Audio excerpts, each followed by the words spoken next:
নমস্কার বন্ধুরা। দেখুন, আজকে যে বিষয়টি নিয়ে আমরা আলোচনা করতে চলেছি আবার সেটা আর কিছুই না। Nothing other than the relationship between Bangladesh and India. এখন যেটা আমরা সকলেই জানি এটা একটা হট টপিক। বাংলাদেশ ভারতের সম্পর্ক এর আগে এরকম অবস্থায় কখন ছিল আমি জানি না। কিন্তু রিসেন্টলি যার মধ্য দিয়ে ভারত এবং বাংলাদেশের রিলেশনশিপ যাচ্ছে সেটা অবশ্যই ভারতের পক্ষ থেকে উদ্বেগের বিষয়। উদ্বেগের বিষয় একটু আছেই। এখন ব্যাপার হচ্ছে যে ভারতের জন্য এটা কি নতুন কিছু? না। ভারতের জন্য এটা মোটেই নতুন কিছু নয়। ভারতে এই ধরনের জিনিস এর আগে অনেকবার দেখেছে। যেমন আমি যদি শ্রীলঙ্কার সাথে কথা বলি, শ্রীলঙ্কার হাম্বানটোটা পোর্ট এর ঘটনা আমরা জানি। একটা সময় ভারত শ্রীলঙ্কা সম্পর্ক সত্যিই খারাপ হয়ে গিয়েছিল।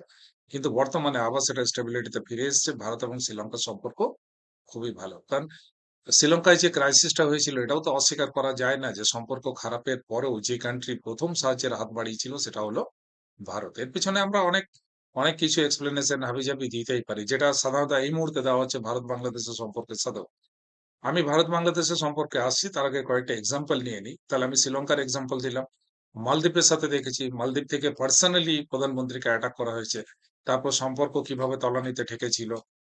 তারপরের ঘটনাগুলো আমরা প্রত্যেকেই জানি।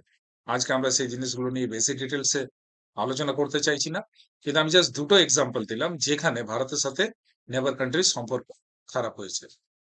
এবং এটা ভারতের পক্ষে নতুন কিছু নয়। বর্তমানে যেটা আমরা দেখতে পাচ্ছি ভারত এবং বাংলাদেশের এখন ব্যাপার হচ্ছে এটা এমন একটা ডেডলক সিচুয়েশন এ চলে গেছে। It's a kind of deadlock situation যেখানে আমরা কাউকে দোষ দিতে পারি না। দোষ সরাসরি বাংলাদেশকে দিতে পারি না। বাংলাদেশের একটা এক্সপেকটেশন থাকতেই পারে। ওদের মনে হয়েছে এই মুহূর্তে চীন একটা বড় শক্তি। ওদের সাথে সম্পর্ক করলে ওদের ডেভেলপমেন্ট বেশি হবে। হতেই পারে। এবং এতে অ্যাজ এ নেইবার কান্ট্রি আমার মনে হয় না ভারতের পক্ষ থেকে কোন রকম বিরোধিতা করার কোন অধিকার আছে। কিন্তু প্রশ্নটা শুধু অধিকারের নয়। প্রশ্নটা হচ্ছে বাংলাদেশ আমাদের নেইবার, আমরা বাংলাদেশীদের নেইবার। আপনারা কিছুক্ষণের জন্য কান্ট্রির কথা ভুলেই যান। একটা পাড়ার কথা ভাবুন। পাড়াতে যখন দুটো বাড়ি পাশাপাশি থাকে, একটা বাড়ির সাথে আরেকটা বাড়ির একটা পারস্পরিক সম্পর্ক থাকে। সেখানে কিছু চাওয়া-পাওয়া থাকে। এই চাওয়া-পাওয়াগুলো কেউ বলতেই পারে যে, "না, দিস ইস নট লিগাল বা এটা আমাকে করতেই হবে" এমন কিছু ব্যাপার নেই। কিন্তু করতে হবে, না করতে হবে এর উপর ডিপেন্ড করে যে সম্পর্কটা কিরকম দাঁড়াবে। আজকে যেহেতু আমরা আলোচনা করছি সম্পর্ক নিয়ে এবং এর সাথে যে জিনিসগুলো দাঁড়াচ্ছে যে সেটা হলো অধিকার, চাওয়া-পাওয়া। ভারতের একটা চাওয়া আছে বাংলাদেশের কাছ থেকে। সেটা হলো সিকিউরিটি এবং ভারত এটা চাইতেই পারে।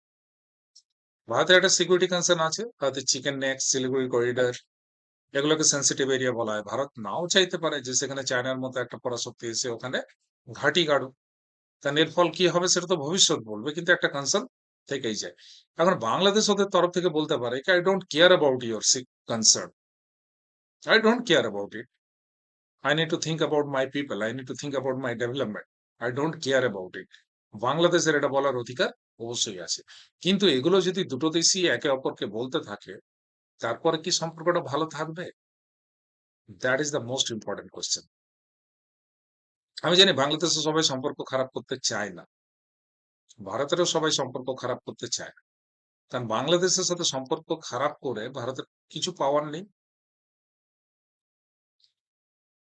এতদিন পর্যন্ত আমরা কিছু ইন্ডিভিজুয়াল পারসন এর কথা বলেছি বাংলাদেশে। যেমন ব্যারিস্টার ফুয়াদ, আ অধ্যাপক শাহিদুজ্জামান, হাসনাত এদের বিভিন্ন বক্তব্য আমরা শুনেছি। কিন্তু বর্তমানে সেখানে সীমাবদ্ধ নেই। আমরা কিছুদিন আগে দেখলাম যে বাংলাদেশের প্রধানমন্ত্রী তারেক রহমান, পপুলার প্রধানমন্ত্রী। তিনি যেভাবে বিপুল ভোটে জিতে এসছেন, তার পপুলারিটি আছে। এবং তিনি যদি ডিসিশন নিচ্ছেন যে তিনি চীনের সাথে সম্পর্ক বাড়াবেন এবং কোন সম্পর্কগুলো যেগুলো ভারতের সাথে আগেই চুক্তি হয়েছিল। তার মানে কি? তারা ভারতকে বিশ্বাস করছে না। এবং এই অবিশ্বাসের বাতাবরণে যেটা মোস্ট কনসার্ন পার্ট ইস সম্পর্কটা ভারত বাংলাদেশের খারাপ হতে চলেছে। এতে কোনো সন্দেহ নেই। কিন্তু আরেকটা জিনিস এতে কি শুধু ভারত এফেক্টেড হবে? ভারত এফেক্টেড হবে কিনা সেটা পরের ব্যাপার। কিন্তু এই মুহূর্তে বাংলাদেশে তো এফেক্টেড হবে। এখন বাংলাদেশ অবশ্যই এই জিনিসগুলো ভেবেছে এখন বলতেই পারে, "We don't care about it. তোমাদের ওখান থেকে কি আসবে না আসবে, তোমরা আমাদের কি সুযোগ সুবিধা দেবে না দেবে। We don't care about it. We want to go with China." এটা ওদের হতেই পারে। এটা ওদের ওপিনিয়ন হতেই পারে। ওদের চাহিদা হতেই পারে। কিন্তু আমি আবার বলছি, it's a kind of deadlock situation.